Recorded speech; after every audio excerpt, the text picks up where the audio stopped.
Intelligence is a quality that all of us at some point really want to develop, embrace, as it's really closely equated with being successful and prosperous and being a person of influence.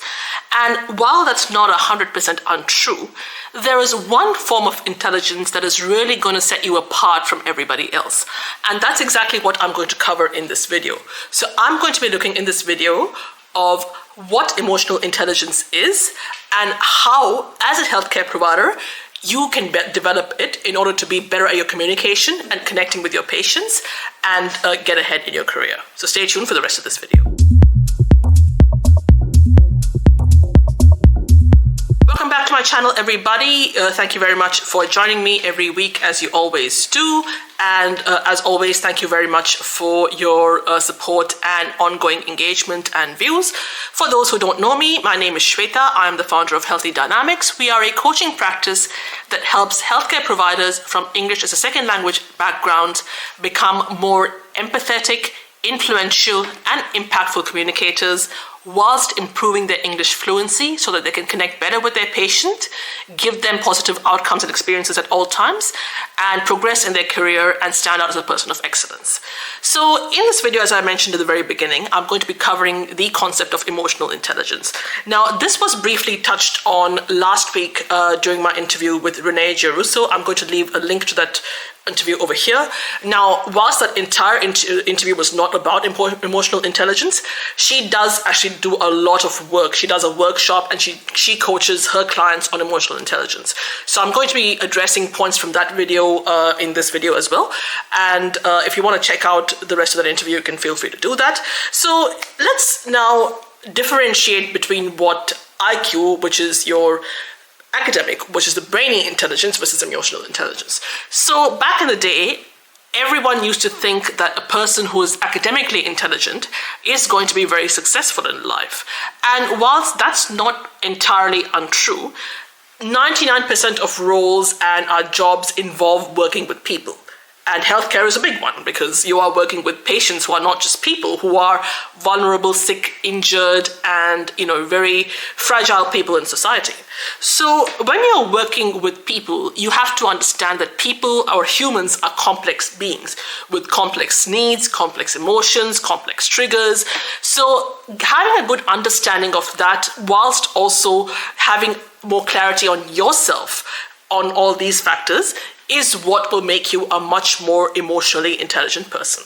So in very simple terms, emotional intelligence is the ability to understand and recognize what your own emotions are, what your triggers are, what your pain points are, what these things are in other people, and also communicating in a way that is going to be able to cut through all these factors that tick you and other people or otherwise.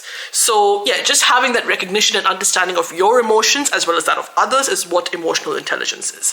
So let's just now draw an analogy with how the workforce used to be many, many years ago. So back in the day, people looked at your experience, your qualifications, your accolades and all those things. And if you had that there's a very good chance that you would get a promotion, get another job, anything along those lines.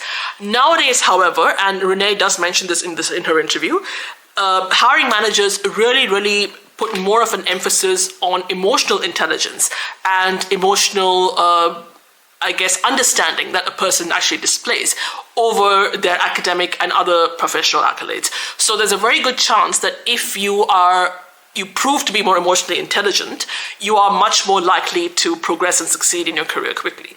So in a nutshell, emotional intelligence is very much a game changer, not just for you professionally, but also in other aspects of your life where you're going to communicate. So with your friends and your family, as well as in your case, your patients, your colleagues, your subordinates, your line manager, anybody. So it very much is the make and break factor that is going to determine whether or not you are going to not only build that connection, but also really carry that forward. Now, one thing I have to highlight before we get into the factors that can make you more emotionally intelligent is that no one is born being emotionally intelligent. including myself. This is something that no one teaches us. School doesn't teach us this. Our parents don't teach us this because they probably don't have an understanding of it either. So no one really is, genetically born with emotional intelligence. This is a skill that you inevitably, as you progress and mature and grow in life, you have to develop this. And this is going to be really, the more committed you are to developing this skill in your life, it'll more beneficial it will be for you, and it will give you the results that you desire professionally and in other areas of your life. So developing emotional intelligence is not only a game changer, but absolutely vital if success is something that you want to achieve, whatever success means to you, right? Now, how can you as a healthcare provider become much more emotionally intelligent? So I've come up with 4 key tips, just not only from my personal life and personal experience, but also that of what I have seen and observed, and whilst also working and interacting with clients and potential ones. Right, so let's get straight in. Number 1 is developing self-awareness. That means reflecting on what are your own personal emotional pain points and triggers. What lights you up, what sort of pisses you off, what makes you stressed and anxious, what depresses or upsets you, and also being able to identify that in others. Now, in my coaching program, I've mentioned it many times, the very first module is self-awareness. And it's very controversial. People always ask me, why have you mentioned self-awareness and why did you not get straight into English as a second language coaching? The reason being because self-awareness is the foundation of everything. It determines why you are the way you are, why you show up the way you do, why you communicate the way in which you do. Why is it that you attract certain people and not attract the others? Why you get along with some people and not with the others? So if you don't have self-awareness, you have nothing. And that's why developing a good sense of self-awareness is very, very important. And a good way of doing this is having something like apps on your phone that you can use to basically just make a note of how you felt at every point and why you felt that way. And also another practice that I would highly recommend is journaling. So I think with journaling sometimes, unless you do it multiple times a day, if you don't have the time for that, you only do it like once a day. But still, if you have the app that you can just access readily and you just sort of mark that at this point, I felt this way, this is the reason why it happened, what did I learn from it, and what can I do differently in the future? And that it sort of becomes like a foundation that you can then use when you go into your journaling every day. And obviously, I would highly recommend working with a coach or a therapist. So whether it's myself or anybody else, to get a better understanding of not only your things that your triggers and your pain points and all the things that tick you. And once you get that going, also you can do that with others. Now, I did in the past, I have done a couple of videos on identifying your own triggers and how to manage them. So I will leave those links over here. There's 2 of them, so I'm going to leave that. Just check them out for more context. Let's get into the next one. Number 2 is to not take anything personally. Now, I know it's easier said than done, and I think as healthcare providers, we are all really trained to be the bigger person all the time. Like we are always expected to, be like this font of, to serving and, tolerating everything. But at the same time, it's important that, when a patient or anybody says something to you, it's because of something that they are going through. So it's not because of you may have necessarily done something that you might just have been doing your job, but that has obviously triggered or set off a negative response in that person. Now, for example, I'm just going to draw an analogy at the moment. So my relationship with my partner is still a good relationship, but we are now at the point now where we are pushing each other's buttons. Like he can sometimes say things that can really upset me, and I can sometimes say things that, that really set him off. So we are going through that at this moment. And also in this period of conflict, we're also making it a point to actually understand exactly what to do and not to do and what to say and not to say when we are in those heightened moments of, conflict and stress, and if you're having a disagreement of some sort. So yeah, so sometimes when he says certain things, I have to learn to not take it to heart because he's saying it from a place of lack of awareness. Similarly, he has to learn also to not to take things personally when I say things in a fit of anger or when I'm upset. And that's because I'm a different person. What sets me off is very different to what's going to set him off. So having that maturity and that understanding to not take anything personally, and whilst also being aware of what your personal triggers are, is going to be a really good way for you to become more emotionally intelligent.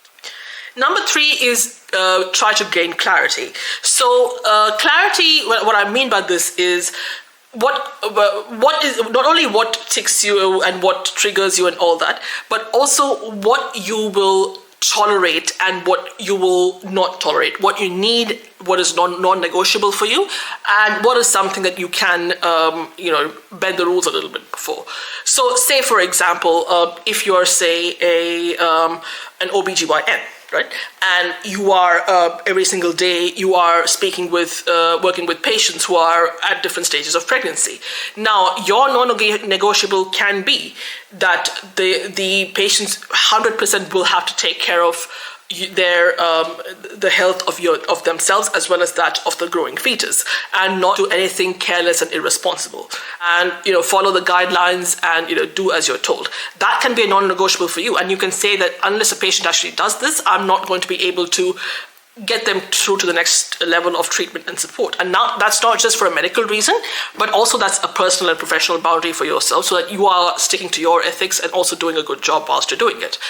At the same time, you can also say that, if you want to get feedback from patients, the way in which you might get, you can say to a patient that I would love your feedback.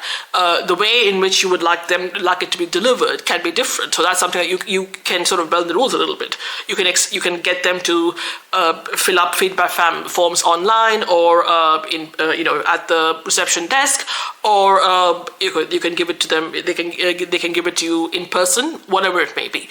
So, but if feedback is vital to you, making sure the way in which that you get it more honestly and authentically is very important. So that's just some of the ways in which you need to gain clarity on what your boundaries are, what your non-negotiables are, what are the things that you can be quite flexible around, and to not ever compromise on. And number 4, finally, is fine-tuning your communication skills, the core communication skills that I talk about on this channel constantly, which is empathy and active listening. So the more you develop those skills, the more you'll be able to gauge another person's emotions and why the person is going through what they are, why the person is feeling the way they are, and what you can do instead of letting that fuel your personal triggers and your personal challenges. You can be of support and guidance and really that person that they can go to in their times of distress and challenge. So these are some of the ways in which you can become a much more emotionally intelligent person. As always, make sure that you hit the subscribe button and the notification bell and like this video, and let me know which of these strategies you are going to incorporate as a healthcare provider to develop the muscle and the skill of emotional intelligence. As always, thank you very much for your time, attention, and presence, and I'll see you next week.